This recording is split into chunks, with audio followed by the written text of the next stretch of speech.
வணக்கம் நண்பர்களே. Vignesh from Coimbatore. Sixth sense is astro science of spiritual YouTube சேனலை சந்திக்கல மிக்க மகிழ்ச்சி.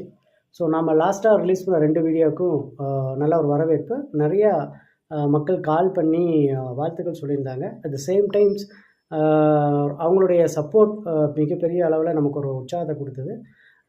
அவங்களுக்கான புரிதல் இன்னும் ரொம்ப ஒரு ஆழமான ஒரு தெளிவை ஏற்படுத்தியிருக்குங்கிற ஸ்டேட்மெண்ட்டை நிறைய பேர் பதிவு பண்ணாங்க. ஸோ அது கமெண்ட்ஸ்லையும் நம்மளால் பார்க்க முடியுது. ஸோ அது மட்டும் இல்லாமல் இதை பார்க்குற வீடியோ பார்க்குற எல்லா மக்களுக்கும் இது நம்பிக்கை அப்படிங்கிறது தாண்டி எல்லா மனிதர்களுக்குமான ஒரு விழிப்புணர்வு நிகழ்ச்சியாக தான் நம்ம இதை எடுத்துகிட்டு போகிறோமே தவிர மற்றபடி இதில் நம்ம குறிப்பிட்ட மக்களுக்கு தான் இவங்களுக்கு தான் அப்படிங்கிறது கிடையாது. ரெண்டாவது, இது எல்லாருமே நம்பணுங்கிற அவசியமும் கிடையாது. தொடர்ந்து ஆதரவளிக்கின்ற அனைத்து நேயர்களுக்கும் முதல்ல என்னுடைய நன்றியை தெரிவித்துக் கொள்கிறேன்.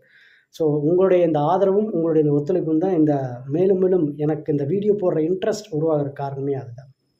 ரைட், இப்போ இன்றைக்கி இந்த நிகழ்ச்சியோட டைட்டில் பார்த்துருப்பீங்க. இதில் 2 விஷயத்தை நம்ம ஷேர் பண்ண போகிறோம். ஒன்று, இதன் மூலயமா இந்த ப்ரோக்ராம் மூலயமா இந்த வீடியோ மூலயமா நம்ம தமிழ்நாட்டு மக்களுக்கு ஒரு கொஸ்டின் ஒன்று நான் முன்வைக்க போகிறேன். ரெண்டாவது, மக்களுக்கு பெரும்பாலான மக்களுக்கு ஏன் இந்த ஜோதிடம் சம்மந்தப்பட்ட உண்மை இன்னும் புரியல அப்படிங்கிற 2 விஷயத்தை தான் நம்ம பார்க்க போகிறோம். ஸோ இதில் முதல் என்னுடைய கேள்வி என்ன அப்படின்னா, இப்போது மிஸ்டர் ஜிகேவாகட்டும், லாஸ்ட்டாக வீடியோ ரிலீஸ் பண்ணியிருந்த அதில் ஜிகேவாகட்டும், அது மாதிரியான சில யூடியூப் சேனல் நடத்துகிற நண்பர்களும் ஆகட்டும், நிறைய பேருக்கு இந்த ஜோதிடம் சம்மந்தப்பட்ட விஷயங்களில் ஒரு பெரிய ஒரு நாலேஜ் இல்லை. பட் இது கண்டிப்பாக அவர்களுடைய தவறு கிடையாது. ஏன்னா நம்ம யாரையுமே ப்ளேம் பண்ணக்கூடாது. யார் மேலேயும் எந்த தவறும் கிடையாது. அவங்களுக்கு புரிதலுக்கு தகுந்த மாதிரி தான் வாழ்க்கையை கொண்டு போயிட்டு இருக்கிறாங்க. ஸோ அதுதான் நிதர்சனமான உண்மை. ஸோ இங்கே நான் என்ன பண்ணுறேன்னா, அவங்களுடைய புரிதலை இன்னும் கொஞ்சம் டியூன் பண்ணுறேன். இல்லை, எல்லாம் தெரிந்தவர்களும் யாரும் கிடையாது, எதுவும் தெரியாத மனிதர்களும் யாரும் கிடையாது. ஸோ அவங்கவுங்க நிலையில் அவங்கவுங்களுக்கு தெரிஞ்ச விஷயத்தை தான் அவங்க எக்ஸ்போஸ் பண்ணுறாங்க. That's it. ஸோ அந்த கேள்வி என்ன அப்படின்னா, இந்த ஜோதிடத்தை எதிர்க்கின்ற மக்கள், அதை பொய் என்று சொல்கின்ற மக்கள், அவங்களுக்கான இது முக்கியமான கேள்வி. இது அவங்களுக்கான முதல் முக்கியமான கேள்வி தான். ஏன்னா அவங்களுடைய பாயிண்ட் ஆஃப் வியூவில் தான் இந்த ஜோதிடம் அப்படிங்கிறது இன்னும் நெகட்டிவாக இருக்குது. ஸோ அது அவங்களுக்கு தப்பு இல்லை. ஸோ இந்த கேள்வியின் மூலயமா அவங்களால இந்த பதில் கொடுக்க முடியுமா அப்படிங்கிறத இன்றைக்கி இதன் மூலயமா நாம் தெரிவிக்க போகிறோம். ஏன்னா இந்த கேள்வியை இதுக்கு முன்னாடி நான் கேட்டதில் யாருமே பதில் சொல்லலை. அந்த மாதிரியான ஒரு கேள்வி தான். கேள்வி என்ன அப்படின்னா, சிம்பிள் திங். இப்போ ஜோதிடம் அப்படிங்கிறது தவறான ஒரு ஸ்டேட்மெண்ட், தவறான ஒரு விஷயம் அப்படிங்கிறது உண்மையாக இருந்தால் உங்கள் பாயிண்ட் ஆஃப் வியூவில், அப்போ நாங்கள் அந்த ஜோதிடத்தை மையமாக வச்சு ஒரு மனிதனுடைய இறந்த காலமும் அதனால் உண்டான பாதிப்பும், அது மட்டும் இல்லாமல் இப்போ 12 ராசிகள் அந்த ஜாதகத்தில் இருக்கக்கூடிய லக்னத்திலேருந்து ஆரம்பித்து 12 ராசி கட்டங்கள், ஒவ்வொரு ராசி கட்டங்களும் ஒரு விஷயங்களை குறிக்குது. ஃபார் எக்ஸாம்பிள், லக்னம் அப்படிங்கிற ஆட்டிடியூட், கேரக்டர், அவங்களுடைய முகம், உடல் சம்மந்தப்பட்ட தன்மைகள், அவங்களுடைய திங்கிங் கெப்பாசிட்டி, அவங்களுடைய இதெல்லாமே மென்ஷன் பண்ணும். அதேமாதிரி 2ஆம் இடம் அப்படிங்கிறது தனம், கல்வி, வாக்கு, இந்த மாதிரியான விஷயங்கள். 3ஆம் இடம் சகோதர சகோதரி ஸ்தானம், தைரிய வீரி விஜயஸ்தானம். 4ஆம் இடம் அப்படி இந்த மாதிரி ஒரு ஸ்தானத்திற்கும் ஒவ்வொரு விஷயங்கள் பொறுப்பாக ஃபிக்ஸ் பண்ணியிருக்கிறாங்க. அப்போது இந்த ஜோதிடர்கள், நேர்மையாக இருக்கின்ற ஜோதிடர்கள், அவங்க என்ன பண்ணுவாங்க அப்படின்னா, ஜாதகத்தை பார்த்துட்டு அந்த ஒரு கேரக்டர், ஒரு லக்னத்திலேருந்து ஆரம்பித்து ஒரு வீட்டில் இருக்கக்கூடிய கிரகங்கள், அந்த கிரகங்களுக்கு உண்டான இயல்பு அவன் எங்கே உட்காந்துருக்கா அப்படிங்கிற டீட்டெயிலில் எல்லாமே அவங்க சொல்கிறாங்க.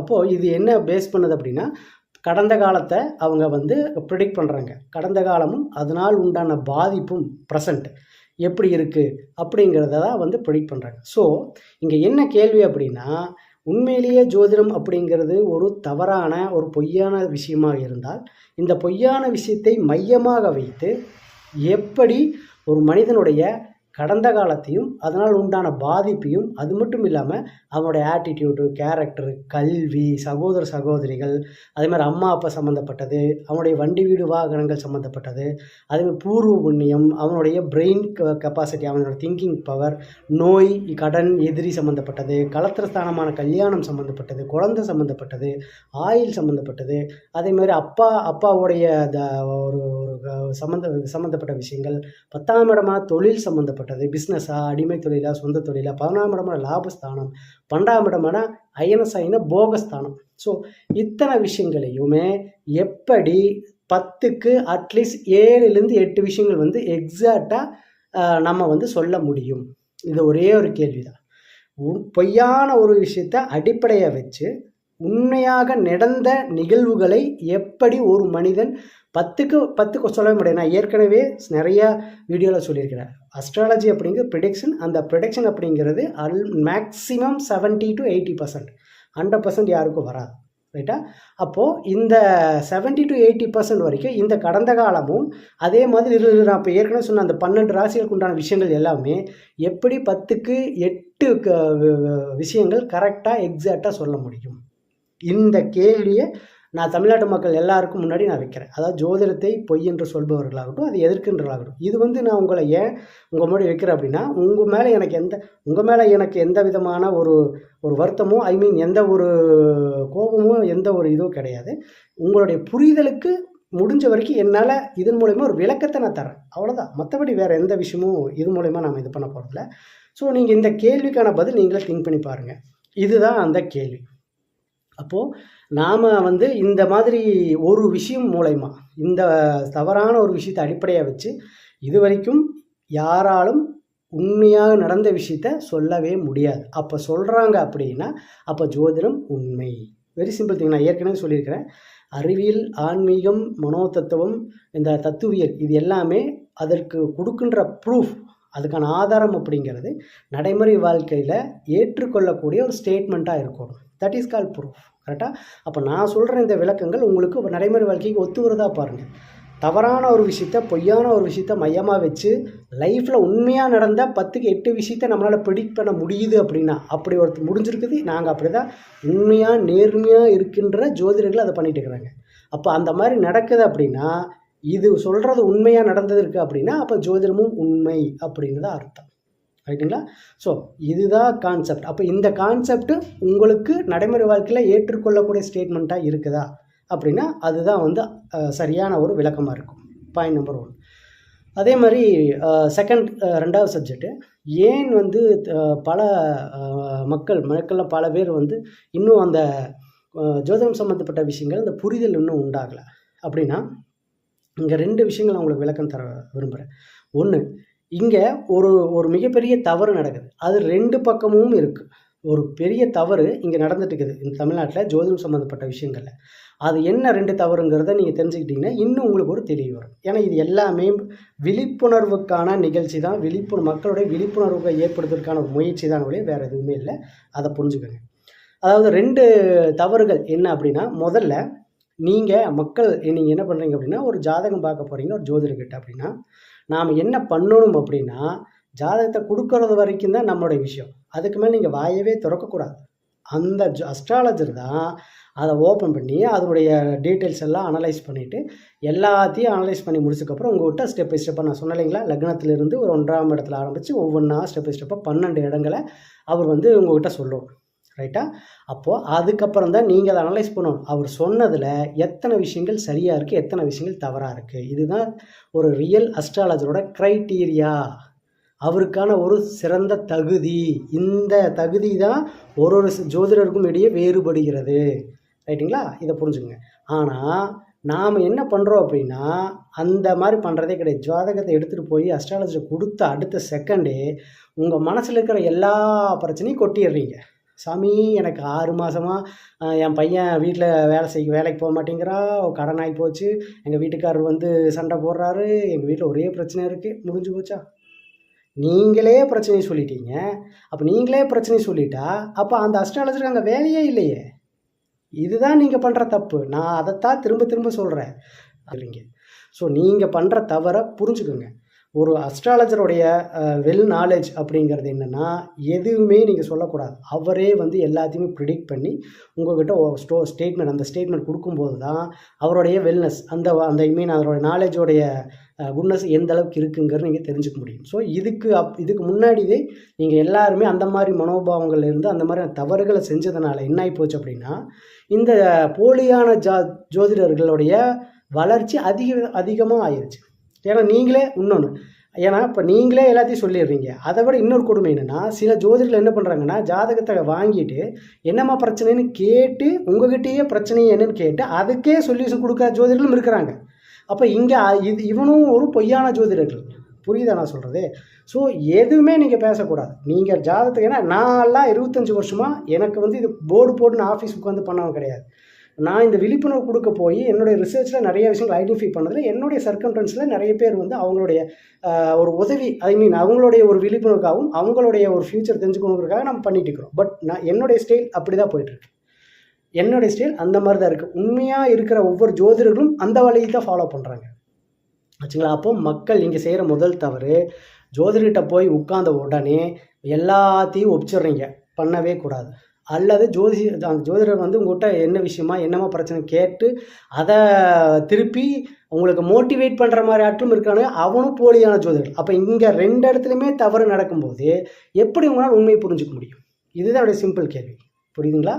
ஸோ எனக்கு இதன் மூலயமா நான் உங்களுக்கு சொல்கிற விஷயம் என்னென்னா, இதை ஃபஸ்ட்டு நீங்கள் அனலைஸ் பண்ணுங்கள். நாம் ஜாதகத்தை கொண்டு போய் கொடுக்குறோமா, அந்த கொடுத்ததுக்கப்புறம் நாம் எதுவுமே பேசக்கூடாது. நீங்கள் எதுவுமே பேசாதீங்க. நீங்கள் உட்காந்து பாருங்கள் அவங்க என்ன அனலைஸ் பண்ணுறாங்க, அதுக்கப்புறம் என்ன டீட்டெயில்ஸ் எல்லாம் சொல்கிறாங்க. 10 பாயிண்ட் சொல்கிறாங்கன்னா 10 பாயிண்டில் எத்தனை விஷயங்கள் கரெக்டாக இருக்குது, அப்போ எத்தனை விஷயம் கரெக்டாக இல்லை, இதுலேயே நீங்கள் அந்த ஆளோடைய ஒரு நாலேஜ், அந்த நாலேஜை வந்து நீங்கள் ஓரளவுக்கு அண்டர்ஸ்டாண்ட் பண்ணிக்கலாம். இது பாயிண்ட் நம்பர் 1. அதே மாதிரி பாயிண்ட் நம்பர் 2 என்ன அப்படின்னா, ஸோ இந்த ரியல் அஸ்ட்ராலஜருடைய நாலேஜ் இந்த பாஸ்ட் யாருக்கு, இந்த பாஸ்ட் இந்த ப்ரெசண்ட், கடந்த காலமும் அதனால் உண்டான பாதிப்பு நிகழ்காலமும், 2வது இவங்களுடைய ஆட்டிடியூட், கேரக்டர், படிப்பு, கல்வி, அம்மா அப்பா சம்மந்தப்பட்டது, தாய் தங்கச்சி அண்ணன் தம்பி கூட பிறப்பு சம்மந்தப்பட்டது, கல்வி சம்மந்தப்பட்டது, கல்யாணம், குழந்தை, இந்த 12 விஷயங்கள், 12 ராசிக்கடை சம்மந்தப்பட்ட விஷயங்கள், இது எல்லாமே ஒருத்தருக்கு அட்லீஸ்ட் 100க்கு, அதாவது 10க்கு 7-8 பாயிண்ட் யாருக்கு வந்து கரெக்டாக வருதோ அவங்களுக்கு ஃப்யூச்சர் அழகாக கண்டிப்பாக வரும். எப்படின்னா ஒரு சிம்பிள் சைக்காலஜி. டாக்டர்கிட்ட நம்ம போகிறோம், உடம்பு சரியில்லை, அங்கே போன உடனே டாக்டர் வந்து சில கேள்விகள் கேட்பாங்க. ஃபஸ்ட்டு எனக்கு என்ன வேலை பண்ணுறீங்கன்னு கேட்பாங்க. இது எல்லாமே உங்களுக்கு தெரிஞ்சிருக்கும். ஏன் அந்த கேள்வி கேட்குறேன்னா, நம்மளோட ஒர்க்குக்கு ரிலேட்டடாக தான் நம்ம மைண்ட் செட் இருக்கும். ஸோ அந்த மைண்ட் செட்டோடைய கான்செப்ட் என்ன புரிஞ்சுட்டா அவருக்கு ஈஸியாக இருக்கும். 1. 2வது என்ன, அதுக்கப்புறம் பார்த்திங்கன்னா என்ன சாப்பிட்டீங்க, என்ன பண்ணுது, இந்த மாதிரி சில ஜென்ரலான கொஸ்டின் கேட்குறாங்க.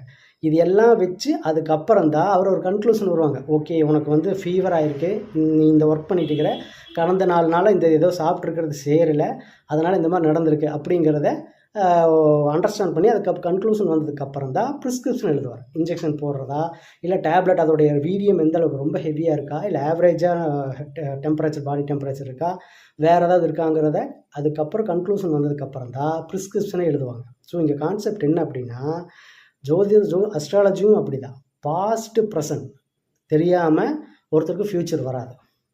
ஆச்சுங்களா? அப்போது பிரச்சனை என்ன அப்படிங்கிறது டாக்டர் கண்டுபிடிச்சதுக்கு அப்புறம் தான் அதுக்கான சொல்யூஷனுங்கிற ப்ரிஸ்கிரிப்ஷன் எழுதுகிறாங்க. ரைட்? நல்லா புரிஞ்சுக்கோங்க. பிரச்சனை உடம்புல என்ன அப்படிங்கிறத தெரிஞ்சதுக்கு அப்புறம் தான் அதுக்கான சொல்யூஷனுங்கிற ப்ரிஸ்கிரிப்ஷனை வந்து எழுதி கொடுப்பாங்க, இன்ஜெக்ஷன் போடுறாங்க. அதுக்கு முன்னாடி யாரும் பண்ண முடியாது. கரெக்டாக? இது எப்படி சாத்தியமோ அதே மாதிரி தான் அஸ்ட்ராலஜி. கடந்த காலத்தை ஒரு அஸ்ட்ராலஜர்னால் உட்காந்து அந்த அஸ்ட்ராலஜியை வச்சு 10 பாயிண்ட்டுக்கு 8 பாயிண்ட் எக்ஸாக்டாக சொல்கிறாங்க, 7 பாயிண்ட் வருது அப்படின்னா அந்த அஸ்ட்ராலஜர் ரியலான அஸ்ட்ராலஜர். நீங்களும் அதை ஃபாலோ பண்ணணும். அப்போ தான் உங்களால் அதை புரிஞ்சுக்க முடியும். நீங்கள் பண்ணுற தவறு, நான் அப்ளை சொன்ன மாதிரி மக்கள் செய்கிற தவறு, போய் உட்கார்ந்த உடனே நீங்களே உங்கள் பிரச்சனையை எல்லாமே கொட்டினதுக்கப்புறம் அவன் அதை வாங்கி தெரிஞ்சுக்கிட்டு அதுக்கப்புறம் உங்களுக்கு சில சொல்யூஷன் கொடுக்குறதுக்கு, அதுக்கு பேர் அஸ்ட்ராலஜி கிடையாது, அவன் பேர் அஸ்ட்ராலஜரும் கிடையாது. அது ஜஸ்ட்டு வந்து ஒரு ஃபேக்கான ஒரு கான்செப்ட் போயிட்டுருக்கு. ஸோ தயவு செஞ்சு இதை புரிஞ்சுக்கோங்க. ஸோ இதுதான் இந்த வீடியோவோட முக்கியமான பாயிண்ட். ஸோ இதைத்தான் நான் உங்கள்கிட்ட ஷேர் பண்ணணும்னு நினைக்கிறேன். ஸோ இன்னும் தொடர்ந்து ஆதரவளிக்கிற அனைத்து மக்களுக்கும் முதல்ல நான் நன்றி சொல்லிக்கிறேன். இன்னும் வரக்கூடிய காலகட்டங்களில் இன்னும் என்னால் எந்த அளவுக்கு சிம்பிளிஃபை பண்ணி இதை சொல்ல முடியுமோ அந்த அளவுக்கு நான் சிம்பிளிஃபை பண்ணி சொல்கிறதுக்கும் நம்ம பிளான் பண்ணியிருக்கிறோம். ஸோ இதில் உங்களுக்கு இருக்கக்கூடிய டவுட்ஸை நீங்கள் ஃபோனும் பண்ணலாம், கமெண்ட்ஸ்லேயும் போடுங்க. பட் மக்களுடைய அறியாமையினால தான் அது போகுது. அதுக்காக தான் அந்த அறியாமையை நாம் விளக்கணும் அப்படிங்கிறதுக்கான ஒரு விழிப்புணர்வாக தான் இதை நம்ம எடுத்துகிட்டு போயிருக்கிறோம். வழியே வேறு எந்த கான்செப்டும் இல்லை. வாய்ப்புள்ள தலைவருக்கும் நன்றி.